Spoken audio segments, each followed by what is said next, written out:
Problem से solution तक, astro तक, नो योर फेट।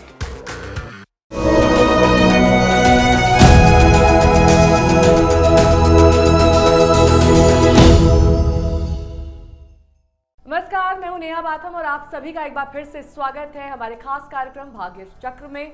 हर किसी को धन की चाहत होती है। धन पाने के लिए मां लक्ष्मी की कृपा होना जरूरी है। तो क्या उपाय करें कि मां लक्ष्मी आपसे प्रसन्न रहें? यदि आपका पैसा कहीं फंसा हो तो क्या करना चाहिए? यदि नई नौकरी नहीं मिल रही हो तो क्या उपाय करें? कारोबार में हो रहे नुकसान को कैसे दूर करें? आपकी राशि के हिसाब से धन की स्थिति कैसी रहेगी? इन सभी बातों पर चर्चा करने के लिए एक बार फिर से हमारे साथ मौजूद हैं हमारे खास मेहमान पंडित शैलेंद्र पांडे जी। शैलेंद्र जी, बहुत बहुत स्वागत है आपका भाग्य चक्र में। नौकरी में प्रमोशन नहीं है, लेकिन नौकरी में मेहनत भी कर रहे हैं, लेकिन इंक्रीमेंट नहीं हो रहा है, तब क्या करें? बिल्कुल। अब दो हिस्से हैं जीवन के। एक तो आप व्यापार करते हैं, उसमें पैसा कैसे बढ़ाएंगे वो आपने जाना।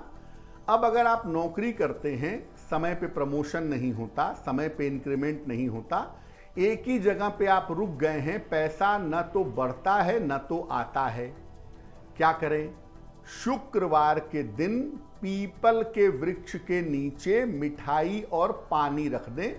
सफेद मिठाई हो तो बेहतर होगा। एक पत्ते पर या एक कागज की जो प्लेट आती है उसमें आप मिठाई और पानी पीपल के वृक्ष के नीचे रख दें और इसके बाद वृक्ष की 3 बार परिक्रमा करें और फिर नौकरी में उन्नति की प्रार्थना करें। ऐसा हर शुक्रवार को करें। और जहां तक सफेद मिठाई की बात है, बताशा भी हो सकता है, बताशा नहीं है तो सफेद चीनी भी हो सकती है, वो भी आप रख सकते हैं। इससे आपके नौकरी में आर्थिक फायदे, पैसे रुपए का लाभ होने की संभावना बनेगी। साथ ही साथ जो लोग भी नौकरी में तरक्की चाहते हैं, उन्नति चाहते हैं, उन्हें कुछ पीपल के पौधे जरूर लगवा देने चाहिए। सार्वजनिक स्थानों पर, पार्क में लगवा दें, सड़क के किनारे लगवा दें, मैदान में लगवा दें, पीपल के पौधे जरूर लगवा दें और शुक्रवार का उपाय करते जाएं। नौकरी में आपको धन का लाभ होगा, नौकरी में आपकी आर्थिक स्थिति बेहतर होगी। तो नौकरी में लाभ पाने के तरीके, आर्थिक तरक्की के तरीके यहाँ पर पंडित जी ने आपको बताया। लेकिन अगर विरासत में धन पाना हो, यानी कि पैतृक संपत्ति हासिल हो जाए, किसी का लैंड आपको जमीन मिल जाए या फिर कोई और किसी तरीके का पैतृक आपको धन पाना हो, तब आप क्या करें? देखिए, बहुत बार ऐसा होता है कि हमारी अपनी प्रॉपर्टी है, पिता की, माता की, दादा की, दादी की, इनहेरिटेंस की प्रॉपर्टी है, वो नहीं मिल पा रही है, या विरासत का पैसा है वो हमें प्राप्त नहीं हो पा रहा है, या कुछ ऐसे ग्रह योग हैं कि अपनी ही प्रॉपर्टी, अपना ही पैसा नहीं मिल रहा है। क्या करेंगे उसके लिए? शुक्रवार को मां लक्ष्मी को गुलाबी फूल की माला अर्पित करिए। और अगर गुलाबी फूल की माला नहीं मिल पाती तो गुलाब के ढेर सारे फूल या गुलाब के फूलों की पंखुड़ियां अर्पित करिए। इसके बाद घी का दीपक जला करके लक्ष्मी जी की आरती करिएगा। कपूर से नहीं, घी का दीपक जला करके लक्ष्मी जी की आरती करेंगे। और शुक्रवार को ही बालिकाओं को सफेद मिठाई का दान करेंगे। ये उपाय आप लंबे समय तक हर शुक्रवार को करते जाइए। अगर आपको आपकी विरासत का पैसा नहीं मिल रहा, विरासत की संपत्ति नहीं मिल रही, विरासत का हिस्सा नहीं मिल रहा, तो ये उपाय लंबे समय से करने पर आपको निश्चित रूप से आपके विरासत का धन, संपत्ति प्राप्त हो जाएगी। तो अगर आपको कर्ज लेना हो, यानी कि पंडित जी बैंक लोन लेना हो और इसी की वजह से अगर वो लोन सैंक्शन नहीं हो रहा है, तो आप घर, कार इत्यादि नहीं ले पा रहे हैं, तो क्या उपाय करने चाहिए? बहुत बार ऐसा होता है कि हमें घर खरीदना है, गाड़ी खरीदनी है, ज़मीन खरीदना है और लोन लेना पड़ता है, क्योंकि लोन लेना ज़रूरत भी होती है और उसके बिना काम चलता नहीं।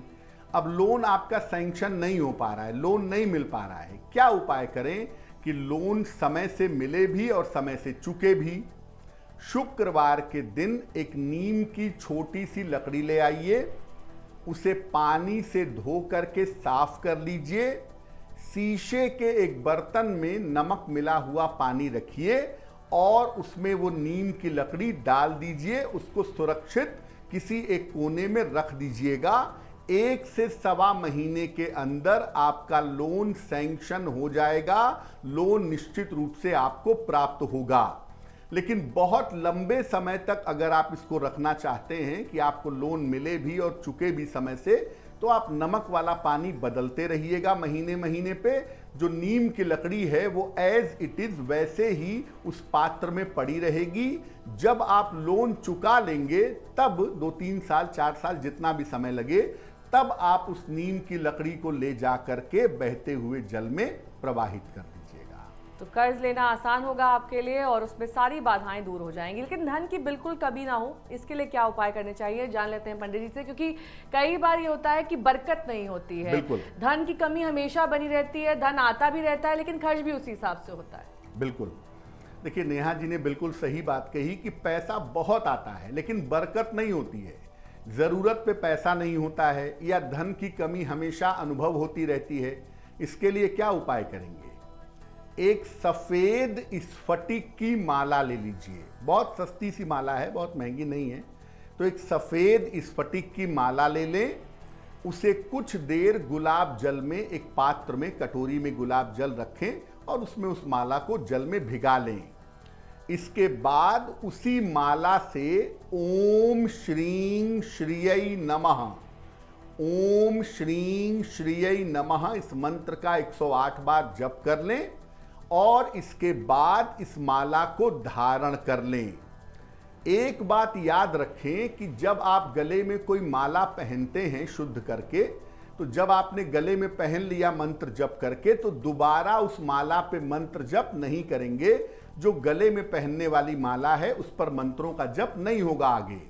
और दूसरी बात, रात में सोते समय स्फटिक की माला पहनते हो, रुद्राक्ष की माला पहनते हो, रात में सोते समय वो माला अपने गले से निकाल दीजिएगा और सुबह उठ करके स्नान करने के बाद दोबारा उस माला को पहन लीजिएगा।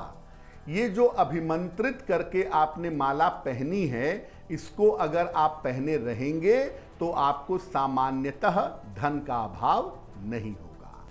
तो भाग्य चक्र में आज की खास पेशकश में इतना ही। पंडित जी बहुत बहुत शुक्रिया हमारे साथ इस खास पेशकश में शामिल होने के लिए। लेकिन हम फिर हाजिर होंगे किसी नए विषय के साथ जिसमें आपको पंडित जी बताएंगे बेहद सरल और आसान उपाय। तब तक बने रहिए हमारे साथ।